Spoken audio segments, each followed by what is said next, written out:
Salut tout le monde. Aujourd'hui épisode 1, nous allons préparer le X-Max pour...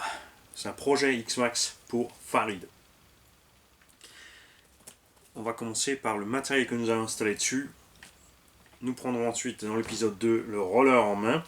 Tout le monde me demande qu'est-ce que c'est qu'un roller. Tout le monde sait ce que sont les rollers que tu mets au pied. C'est une chaussure vide avec des roulettes. Et ben c'est la même chose pour les châssis. C'est un châssis vide avec les roues. Des fois sans roues. Des fois sans carreaux. Donc là, nous avons pris un roller sans roues, sans carreaux, sans électronique. On y met une carreau incassable, donc ne pas oublier d'acheter l'arceau. On y mettra des roues Louise. Et le reste, je vais vous le montrer. Alors, ça, c'est ma petite boîte magique de pièces prépa X-Max. Nous avons des caches imprimées 3D pour... soit gros pignon, grosse couronne ou modification module 1.5 ou modification avec support moteur 1/5 pour mettre les moteurs en 56 et 58 mm. Perso, je le répète, partez pas sur des moteurs 113 mm, 120 mm, etc. Du 82, 84, 87 mm suffit largement dans le X-Max parce qu'il ne fait que 10 kg et il y a une très bonne démultiplication. Tu es obligé de passer sur des moteurs genre 115 avec des engins plus lourds ou tout aussi lourds comme FG mais qui ont une démultiplication qui n'a rien à voir avec celle d'AMT. On a quasiment la moitié de la démultiplication sur un engin de piste que sur MT, voire 3 fois moins. Donc là, tu es plus proche de la prise directe, donc évidemment il faut un moteur qui a plus de couple, donc moins de kV.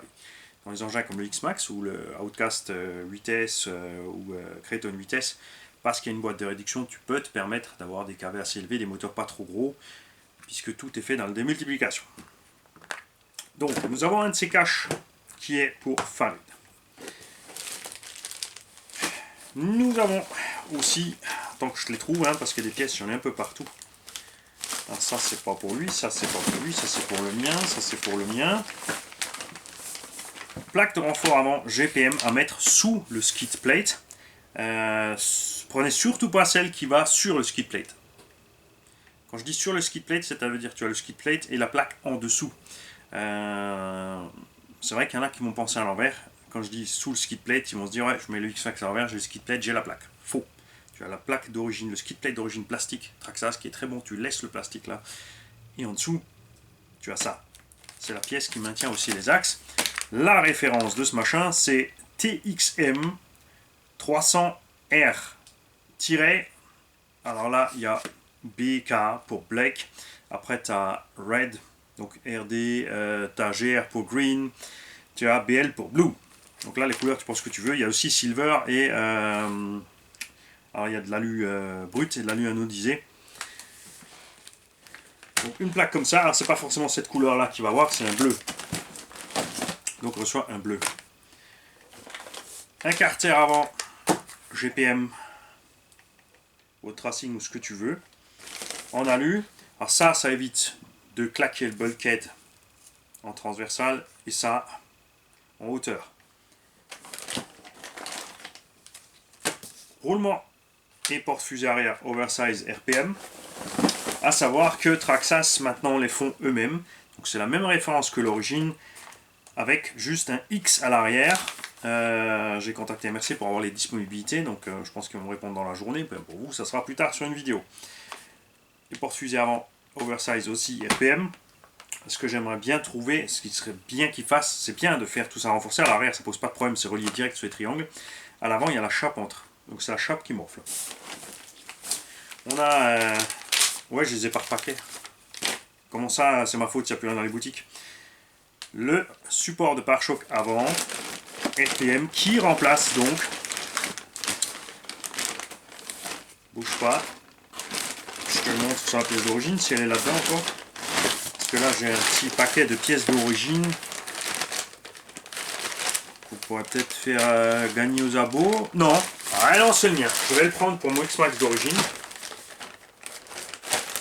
Quand on va y aller fort avec, évidemment il va morfler. Ouais, le carton est plein à ras-bord, je sais. Une couronne. Donc 35 dents module 1.5. tu vois, je l'ai aussi en chrome, hein, en plus du noir. Combo Ace Run 5687 1100 kV pour moi vraiment. Alors en 16-35 pour moi c'est vraiment l'idéal. Enfin 15 et 16. Je vais voir sur le tien Karim si j'arrive. Karim, j'arrête pas de dire Karim. Farid. Si j'arrive à mettre le pignon de 15.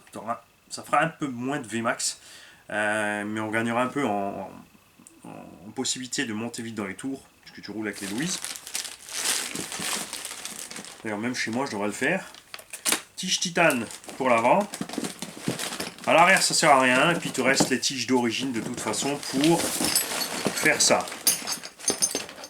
Support moteur des petits Tinois à 25 €, donc fixé sur le châssis ici et avec le renfort en haut. Là tu règles plus ou moins ton entre-dents et tu peux slider le tout de gauche à droite. Il y a juste un petit truc à savoir, c'est que pour monter ça comme il faut, il faudra mettre une petite cale. Dans le H central, tu as des trous qui sont fraisés. Donc il faut mettre une cale pour être à plat, sinon tu vas écraser le fraisage. De toute façon, la hauteur ne correspondra pas du tout, ça n'ira pas. Pignon métal. C'est mon ami dans la nuit. Non, c'est pas ça. Pignon métal pour le cerveau d'origine. Mais si tu mets les pignons, faut pas oublier la biellette et le ressort. Parce qu'avec le 2085X, tu reçois ça avec. Si tu mets juste le pignon métal sur l'origine, tu ne ressors pas avec. Moi, j'aime bien rouler origine jusqu'à ce que, à un moment, le sauve-cerveau on a un peu marre. À ce moment, je passe sur l'autre, mais sinon, j'aime bien rester sur l'origine un sacré moment. Le pignon. Ah non, c'est pas celui-là. C'est celui-là. Ça, c'est celui pour le moteur d'origine 5 mm, donc c'est pas celui-là non plus. Je dois l'avoir dans ma boîte FG là-bas. Le Vario Max 6, parce que ça suffit avec le 5687. Tu n'es pas obligé de prendre le Max 5.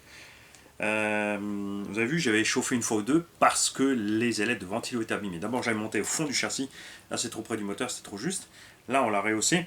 Évidemment, on va pas faire comme sur mon X-Max. Pour moi, c'est provisoire, c'est pour tester. On l'a suspendu lâchement avec 2 réalisants et une cale en dessous. On a bien fixé les condos pour pas qu'ils se barrent quand même. Faites pas ça. Moi, c'est un vieux Vario et je sais que ça va pas lui faire du mal. La preuve, c'est qu'il roule toujours. Pour Karim, évidemment, on va monter une plaque de fixation. Tout simplement. J'ai une petite plaque ici en alu. Regarde. Ça se fixe au fond du châssis. Et le variateur est vissé sur la plaque. Comme ça, ça ne bougera pas. Je suis définitivement pas fan des trucs 3D. Alors, les trucs 3D c'est bien, mais ça manque de solidité. L'impression 3D sur les gros chocs, les gros amels. Après, moi j'y vais comme un cochon sur le mien. J'ai monté de ça chez moi. On a mis le cache aussi. Ça, c'est un cache en TQ. On l'a mis en PETG et ça tient pas. Et c'est éclaté. Alors que ce soit dû à projection de Pierre ou Pierre-Paul Jacques. Ok, je sors. On sait pas. Oh, encore des pignons métal. Encore des tiges titane. Ah, le voilà. Le voilà. Le pignon. Alors non, attends, ça c'est pour moi. Ça c'est mon pignon FG. Axe de 10. Attention. 14 dans axe de 10. Ça c'est pour moi. C'est pour un autre projet. Quoique tu peux aussi utiliser évidemment un adaptateur, ça existe pour passer de 6 à 8 mm. Parce que ça, c'est un... Je ne dis pas de bêtises, je viens de le dire, j'ai déjà oublié. C'est malin. Il est bien parti. Ça, c'est un 14. C'est un 14 parce que je veux tester, voir si on peut descendre à 14. Nous avons, allez voilà, le kit de triangle renforcé. Alors, 1, 2, 3. Ah, ça y est, qu'est-ce qui part 4. Les écrous de roue bouchonnés.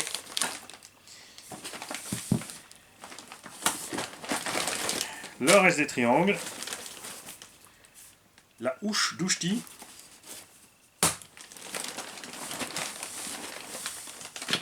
Et je crois qu'on a fait le tour. Oh, encore un carter bleu.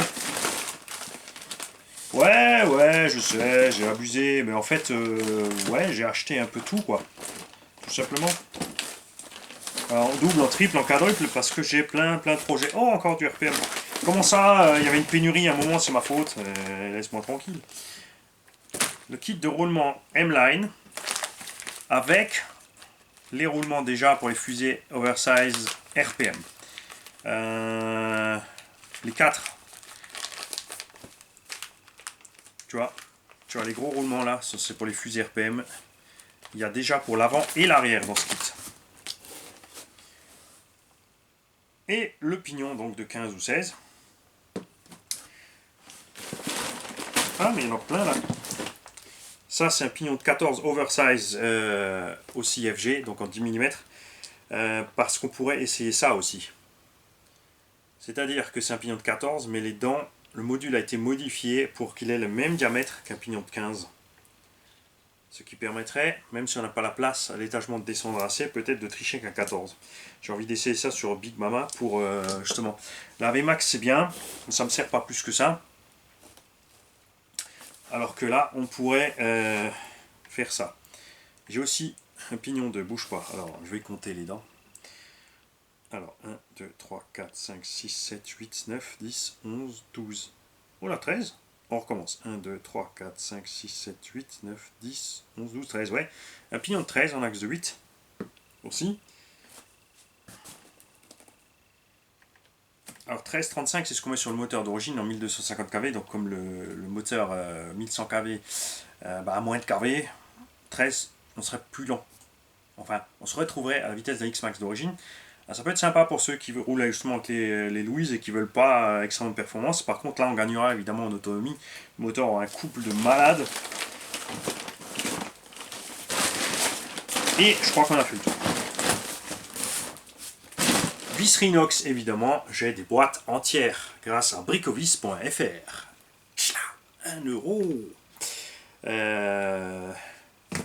Bricovis.fr qui a une sous-boîte qui peut livrer à l'étranger pour ceux qui veulent, parce que bricovis.fr c'est pour la France, c'est frais de port en France. Quand tu dépasses une certaine somme, c'est frais de port gratuits. Et donc ils ont une autre boîte qui gère ça pour Belgique, Allemagne, etc. pour ceux qui sont intéressés évidemment. Les kits tout prêts c'est sympa parce que, enfin de certaines marques qui font spécialement pour la RC, comme RC Schrauben en Allemagne ou RC Werkstatt en Allemagne. En France tu trouves que les versions américaines, mais c'est quand même beaucoup plus cher que si tu activises toi-même. Alors évidemment tu dois composer ton propre kit. D'un autre côté, donc pour le même prix où tu as une boîte RC Screws, tu as quasiment 2 fois plus de vis chez Bricovis. Donc tu n'es pas obligé de prendre 4 de celle-là, 4 de celle-là. Non, tu fais des paquets de 10, de 20, de 30. Moi c'est ce que je fais. Je vais sur le site, je prends toutes les tailles, 3, 10, 12 machin, et je fais 20, 20, 20, 20, 20 ou 30, 30, 30, 30, 30 et basta. Ça va aussi facilement que ça. Donc ça c'est le pignon pour toi normalement. Et moi je ferai l'essai dans Big Mama. Je vais le mettre à côté de Big Mama d'ailleurs, ce pignon. C'est vrai que ça mérite l'essai. Hop, ça mérite l'essai. Il faudra sûrement modifier le support. Ah, ce sujet-là aussi. Voilà, c'est ça ce que j'ai oublié. Je crois que j'en ai 15 ce support. Parce que l'autre chose que j'aimerais faire avec ce support, c'est l'envoyer évidemment à RC Usinage 34. Pour que Mika, donc je vais en recommander un, je vais peut-être le faire livrer direct chez lui d'ailleurs, qui puisse nous faire cette pièce-là. Pour peut-être même tout nous faire, je ne sais pas, tu me diras, bon, c'est la pièce qui est tombée. Parce que ce compte-là, donc soit il faudrait acheter le truc chinois et ensuite la pièce en plus chez Mika. Si Mika nous dit je peux tout vous faire, c'est pas un problème, hein, et ben qu'il se fasse plaise. Tout ça, je pense pas que ce soit nécessaire de faire. Bon, ils ont fait ça pour alléger. D'un autre côté, si c'est juste un H, ça bougera pas non plus. Je ne sais pas non plus pourquoi. Si, ils ont fait aussi épais parce qu'ils ont fait ça. Pour avoir ici la butée, pour avoir ici du M4, pour être suffisamment solide, parce qu'évidemment usiner ça en une pièce c'est possible, mais très coûteux, puisqu'il faudrait partir sur un bloc d'alu complet, alors que là tu pars sur 2 plaques. Hein. Et il faut ça évidemment pour ne pas avoir de soucis de pliage. Après il y a la plaque au-dessus qui aide, hein, pour éviter que ce L se déforme. Donc s'ils pouvaient nous faire ça avec l'anthrax correspondant au moteur de 49 par 87. parce que ça correspond pour les 56 et les 58, donc ce type de moteur là. Mais est-ce que j'ai pris le bon moteur pour Karim? Non, ça c'est pas le bon. Mani, il a fait n'importe quoi. Il n'a pas pris le bon moteur pour Karim. Donc, je vais commander ça évidemment rapidement, Karim, t'en fais pas. On va commander ce qu'il faut. Pour justement mettre les moteurs taille Castle, Hobby-Wing, Spectrum. Ou tout autre moteur qui aura ce diamètre là, qui pourra s'adapter, donc sans problème. Pour les fans de TP Power, les longues saucisses TP Power là, en 49 par je sais pas combien là, qui consomment du 300-400 ampères pour faire des speedruns, ça peut être sympa. Parce qu'en plus le support moteur, comme il a juste 4 vis sous le dessous, tu peux le visser sur, il y a moyen de l'adapter sur plusieurs châssis. L'idéal évidemment d'avoir un usineur sous la main pour enlever le châssis, qui te fasse des trous oblongs dans le châssis, comme ça en plus tu as ton réglage. Parce que tu en as déjà un là. Tu me diras, tu n'es peut-être même pas obligé sur le châssis où tu montes ça dedans de faire autrement. Mais je crois qu'on a fait le tour. Ça, c'est le kit de vis qui va avec le support moteur. Toi, pourquoi j'ai ce moteur là ici? Oh, c'est étrange cette histoire. Mani, il a monté un moteur ailleurs et il lui reste celui-là où j'allais faire pour un autre projet. Ouais, on verra ça, c'est pas grave. On va mettre celui-là là-dedans. Je vous dis, normalement, à demain pour la phase de démontage du châssis. J'hésite entre deux versions, c'est-à-dire j'explique tout, mais on a déjà des vidéos sur Xmax où on explique tout le démontage, ou deux, de tout simplement faire le plus rapidement possible, pas chronométrer, c'est pas un record, mais pour vous montrer à quelle vitesse on arrive simplement aux choses. J'ai déjà les tutos de démontage, l'accès rapide au diff, comment accéder rapidement. Tu regardes le grand blabla Xmax dans la playlist Xmax ou de la playlist Traxxas, où tu vas tout simplement sur YouTube, tu mets RC Garage 68 en un mot, Xmax, blabla ou grand blabla, et tu verras, il y a plusieurs épisodes, on explique étape par étape comment arriver à chaque élément rapidement de la transmission, le plus long étant le diff central, mais même là, tu y arrives en une dizaine de minutes, mais c'est vrai que le truc le plus complexe de notre côté, le diff central, est la pièce qui lâche le moins dans cette bestiole. Enfin, globalement, la transmission, voilà, à part une fois un tube ou deux sur des sauts démesurés, surtout avec Big Mama, des gamelles au milieu du châssis où tu as plié, des front flips, vous l'avez vu, on a fait un front flip qui a Big Mama atterri sur une caillasse comme ça, ça a déformé le tube, on l'a redressé une ou deux fois, résultat, la troisième, il s'est déchiré tout simplement. Rien de bien méchant, je n'irai pas renforcer le tube, j'irai pas faire de façon à ce à mettre le palier au roulement au milieu pour le diviser en deux, parce que tout simplement, ça m'arrive pas très souvent, et je vais changer tout petit peu le style de conduite pour éviter que ça arrive, tout simplement. C'est ce qu'on a fait depuis le début. Au début, si vous regardez les premières vidéos où on roule en Xmax, on déchire tout. On le déglingue. Transmission, enfin transmission primaire, tube, tige d'amorto, triangle, on y va. Au fur et à mesure des années, vous avez vu, soyez patients. Il nous a fallu 5 années en gros pour arriver à des sessions de Xmax tranquilles, enfin pas tranquilles, où on roule aussi fort qu'au début, mais sans casser. Après, maintenant on a pris Big Mama en 16-35, là on est un cran au-dessus, on a 15-20 km/h de plus, on a le punch à fond, et on y va plus fort, on y va beaucoup plus fort, donc on est reparti sur ce qu'on a fait il y a 5 ans avec l'Xmax d'origine. Il va falloir nouveau un temps d'adaptation, plus quelques évolutions techniques, puisque Traxxas, comme dit eux-mêmes, font les pièces renforcées maintenant. Ils te font les triangles et ils vont te faire les fusées avant-arrière. J'espère qu'ils vont faire des chapes renforcées aussi. Ce que j'aimerais surtout, c'est qu'ils renforcent aussi la tourelle avant, là où elle se déchire au niveau du châssis. Surtout quand tu durcis tes amortos, donc huile plus dure, ressort plus dur, tu as plus de pression sur la tourelle d'amorto, elle s'arrache plus vite de devant. Sur Big Mama, on a mis 2 gros rilsans industriels pour renforcer ça. Et je peux vous dire que ça fait une énorme différence, parce que sans, on aurait déchiré depuis longtemps. Pour l'instant, j'ai réussi à faire sauter une fois un rilsan, c'est pour vous dire la déformation qu'il y a eu, pour tirer dessus, pour réussir à l'arracher de là. Je pourrais faire en pièce fixe, on l'avait déjà fait sur un pour tester avec une clampe en alu, mais je préfère laisser les rilsans parce que quand tu vois quand il manque, tu sais que voilà, c'est le moment de se calmer. parce que forcément ça va se répercuter sinon ailleurs. Donc à demain pour l'épisode 2, démontage. Si je fais directement, ça sera un seul épisode. Si on reprend les bases, ça fera au moins 3 épisodes, puisqu'on parlera du train avant, du centre. Bon, l'arrière, ça sera le même que l'avant. On va peut-être 3 épisodes. Je ne sais pas encore. Je verrai ça. Enfin, pour vous, ce sera demain. Pour moi, c'est tout de suite là quand j'ai éteint. Salut.